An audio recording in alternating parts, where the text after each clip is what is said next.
Well, at least it's off the session lows of $109. You know, it's never enjoyable when this happens. Airbnb shares are down 10.5% to $113.76 right now, even though the vacation rental giant swung to profitability and topped first quarter expectations for both the top and bottom line. And nights and experiences booked on the platform hit a record high of 121.1 million last quarter.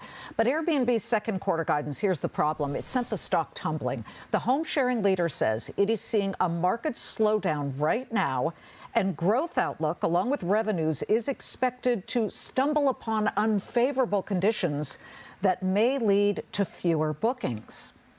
Joining me now to talk about all of this, especially right now, Airbnb co-founder and CEO Brian Chesky. Brian, I mean, there are a lot of firsts. There are a lot of records in this report, but it's more the outlook and the guidance. Not only were you cautious about the overall guidance, but you paired that with the current quarter slowdown that you do see at the moment. Can you give us some details right off the bat of what it is exactly that you're seeing? Yeah, I mean, first of all, I just want to put this in context. Airbnb today is more than double the size we were pre-pandemic, and the rest of the travel industry is trailing far behind. We had a really good Q1. You know, revenue was up 20%. Now, we are cautious about Q2, and part of that is just we were really focused on Omicron. Last year, a lot of travel was booked in Q2 because people couldn't really travel during Omicron, and so we're also just seeing some things in the macro. People are much more focused on affordability, especially in North America, but that's partly why we're making so much focus on affordability. Last week, we introduced Airbnb Rooms, one of the most affordable ways to travel on Airbnb. This is where you can stay in a room in someone's house, and the average price per night is $67 a night around the world, and we're also focusing on affordability features. I want to go to the rooms because when you are bringing things down to a more affordable level, immediately investors think, will that mean fewer profits? I think what it means is more travelers. We are still going to be able to fill the more expensive rooms, but I think of rooms as a gateway. It's a gateway for the next generation. It's a gateway for people that are looking to travel affordably that might not otherwise travel. And I always want to make sure that we remain relevant to young people. I started this company when I was 26, and I always ask, would the 26-year-old me still use our product? And I think that's what Airbnb Rooms is a way to bring in a whole new generation of travelers. You know, Bank of America just came out with a survey, and specifically it's about spending. It's called Consumer Checkpoint. And they saw markets softening in spending, but the biggest move to the downside was airlines, down more than 4% on spending, which, of course, then means that lodging is down. What is at the heart of the slowdown? I think what is at the heart of all of this is the economy. Obviously, inflation. People are looking to save money. If you try to fly today, you'll notice it's probably a lot more expensive than it was a year ago. People don't necessarily have more money. And so what's happening is, once again, affordability is the #1 focus of travel. A year ago, if you asked me what's the biggest theme in travel, I would have told you it's flexibility. People now can travel anywhere. Nights and bookings. Record number. More than 121 million nights booked and experiences booked, and it missed, but it was still a record. Where are people going? What are they doing? You know, the crazy thing is people are now going everywhere. During the pandemic, people weren't going to cities, they weren't crossing borders, they were mostly traveling domestically, and they were going to more rural areas.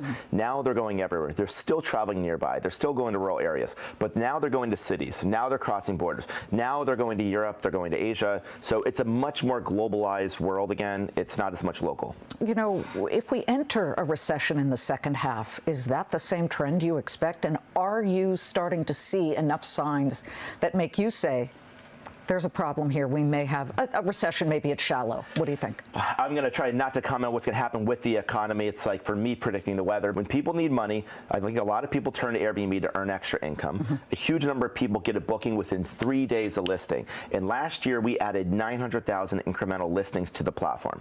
Now, here's the important part. As we add more supply, prices stay modulated. As prices stay modulated, you're going to see hotel CEOs are saying they're expecting rates to go up this year. If we can keep rates down, then suddenly our value is going to be significantly greater. I find that certainly an interesting way of triangulating or extrapolating things, and that brings me back to rooms. You actually put your money where your mouth is. You rented out one of your rooms. I currently am. I have more guests coming in a month. And you're letting just complete strangers come into your house. Complete stranger can go on Airbnb and book my guest room. and I am the floor below them, and we're in the house together. Now, I do get to read who they are. Yeah. We have review systems. We do reservation screening technology. How's your review? So far, so good. Hopefully, we'll have to. I know. So far, so good. I've had a couple guests stay with me, and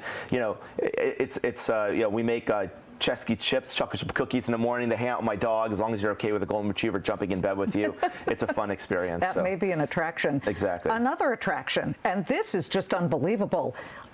You guys have offerings for spooky experiences and haunted houses. Now it's almost going in the opposite direction. The Dodgers have a 3-game series in Milwaukee, and Mookie Betts, did you hear about this? I heard about this. One of the Dodgers playing.